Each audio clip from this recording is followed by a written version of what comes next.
Seeds, इसका सार क्या है? Situating Genghis Khan and the Mongol in the world history, जिसमें चंगेज खान को अंतर्राष्ट्रीय स्तर पर किस तरह की पहचान मिली और मंगोलों को विश्व इतिहास में कैसी पहचान मिली। When we remember Genghis Khan today, the only images that appear in our imagination are those of the conqueror, the destroyer of the cities, and as individual who was responsible for the death of thousands of people. हम जैसा कि हम हमारी यादों में हम संजोए हुए हैं, हम हमारी यादों में समाया हुआ है कि चंगेज खान आज के समय में एक ऐसी तस्वीर है जिसको मतलब उन यादों के लिए, उस तरह की कल्पनाओं के लिए उन्हें जाना जाता है। यानी उन्होंने ये सब घटनाएं अपनी लाइफ में की। वो एक बहुत ही बड़ा विजेता था, उसने बहुत ज्यादा साम्राज्य को जीता, उसने बड़े बड़े शहरों को नष्ट कर दिया, शहरों को नष्ट करने वाला उन्हें माना जाता है और हजारों की संख्या में लोगों को मारने के लिए उत्तरदायी भी माना जाता है। Many 13th century resident of town in China, यानी चाइना के जो निवासी थे 13वीं सदी के अंदर, तो यहाँ पर बहुत ऐसे लोग थे। मैनी 13th सेंचुरी यानी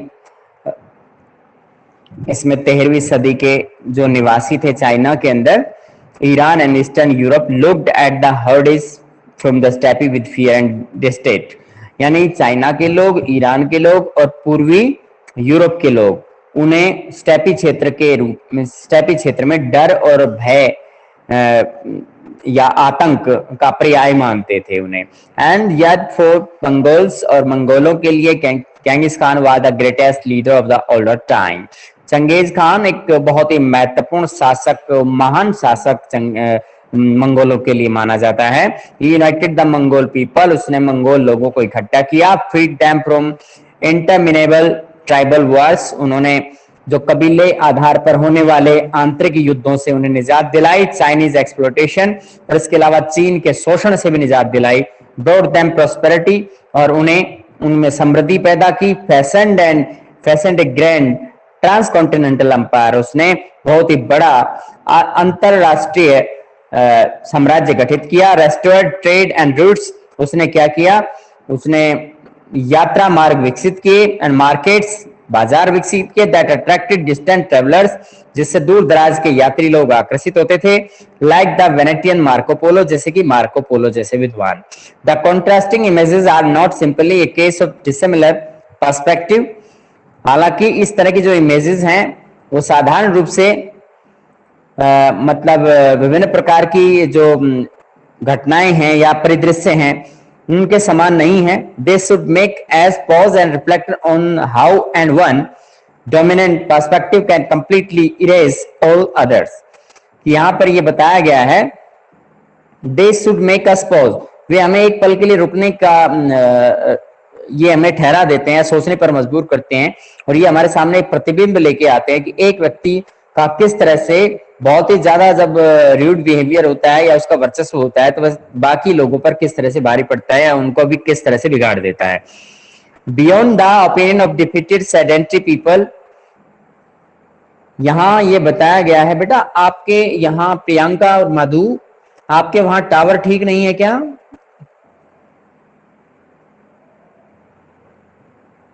यहाँ मोबाइल का कवरेज सही नहीं आ रहा क्या? बार बार आपका लिंक हट जाता है।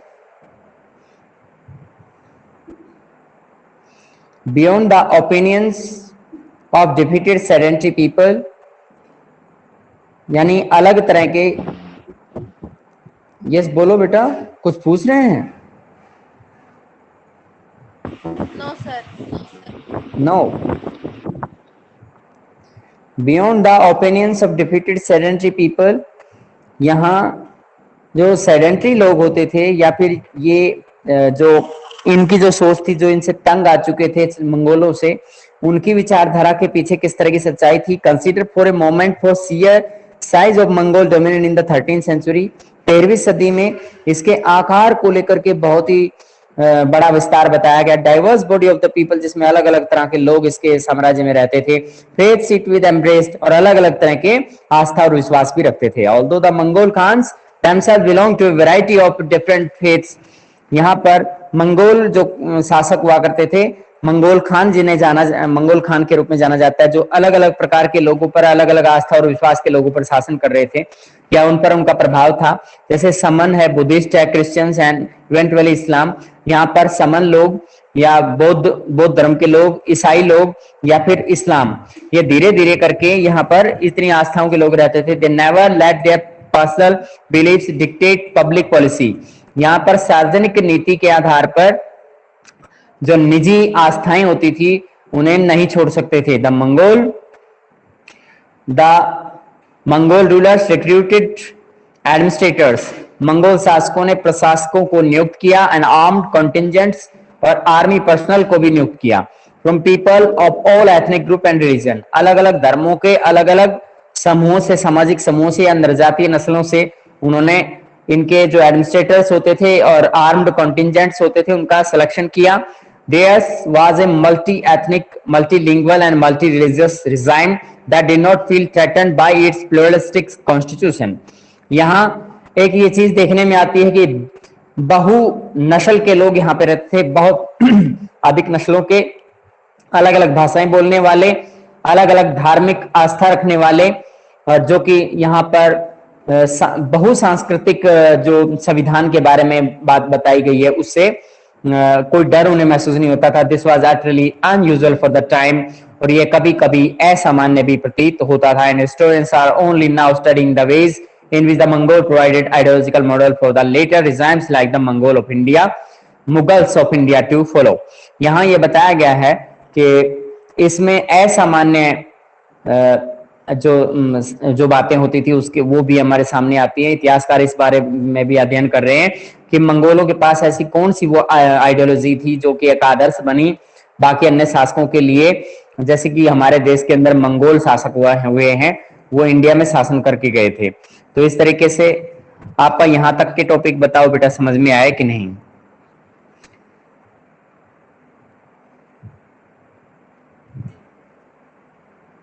ठीक है बेटा, आगे यहां से शुरू करते हैं। Page number 120। ये पिक्चर दिख रहा होगा, आप देख सकते हैं पिक्चर इसके साथ में। The nature of the documentation on the Mongol. यहाँ पर मंगोलों के दस्तावेजों की जो प्रकृति थी, एंड एनी नोमैडिक रिजाइम, और या फिर दूसरे यायावर समूहों की इस तरह की कोई भी दस्तावेजों की प्रकृति होती थी, makes it virtually impossible to understand the inspiration of led to the confederation of the fragmented groups of the people of the pursuit of an ambition to create an empire। यहाँ पर ये देखने में बहुत ही असंभव सा लगता है, असंभव बात लगती है, जिसको मतलब इस तरह का कोई परिसंघ बना है, लोगों का परिसंघ बना है जो अलग अलग आस्था, अलग अलग मतलब धार्मिक समुदाय से बिलोंग करते हुए भी उन्होंने परिसंघ के अंदर वो शामिल हुए होंगे। The Mongol empire internally altered in its different milieus. ये अलग अलग समय अवधि के दौरान मंगोल जो साम्राज्य था वह उतार चढ़ाव की तरफ रहा। But the inspiration of its founder remain the powerful force.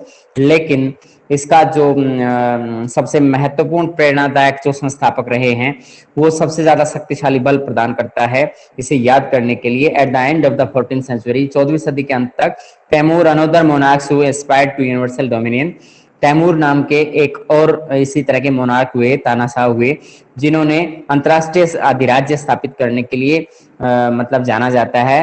And who aspired यानी उन्होंने ऐसा करके दिखाया था। Hesitated to declare himself monarch, वह अपने आप को मोनार्क की घोषणा करने से भी हिचकिचाते थे। Because he was not of Genghis Khan descent, क्योंकि वह चंगेज खान के डिसेंट या उनके उत्तराधिकारी वे नहीं थे। When he did clear his independent sovereignty it was as the son in law gurgen of the Genghis Khan family. और लेकिन बाद में उन्होंने चंगेज खान के विषय में या अपने विषय में, व्हेन ही डिड डिक्लेयर, जब उन्होंने अपने बारे में ये घोषणा की कि वह एक इंडिपेंडेंट सॉवरेनिटी हैं, यानी एक स्वतंत्र प्रभुसत्ता उनके पास। It was the son in the law, वह gurgen of the Genghis Khan family, Genghis Khan के परिवार के बेटे के रूप में, जिसको गुरगेन के नाम से जाना जाता है, ये स्वतंत्र प्रभुसत्ता के रूप में सामने आ रहे थे।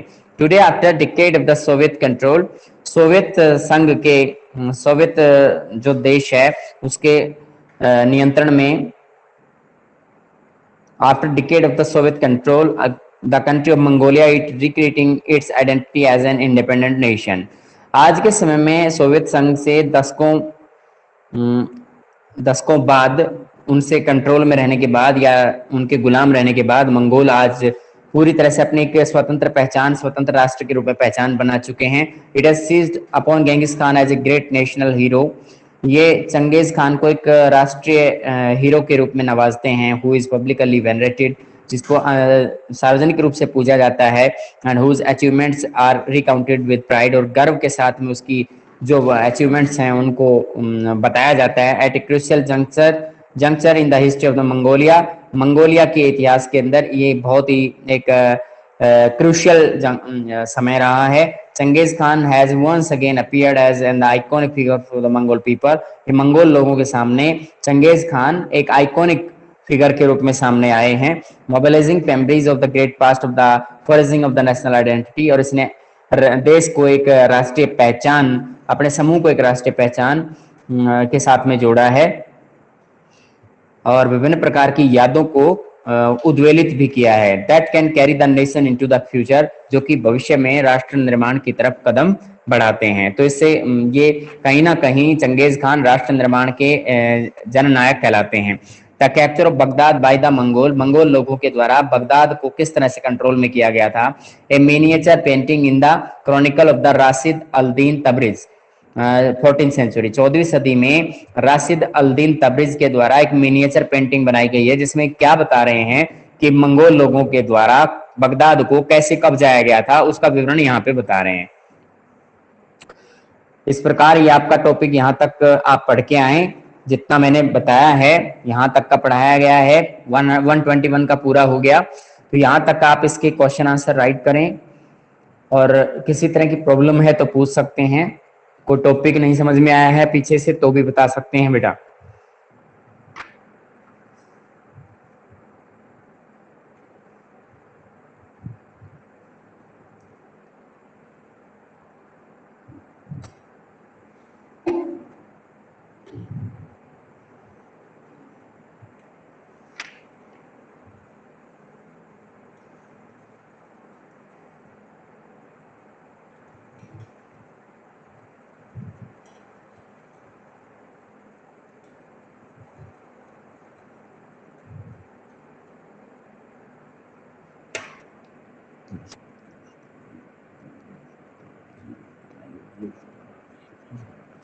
Thank you.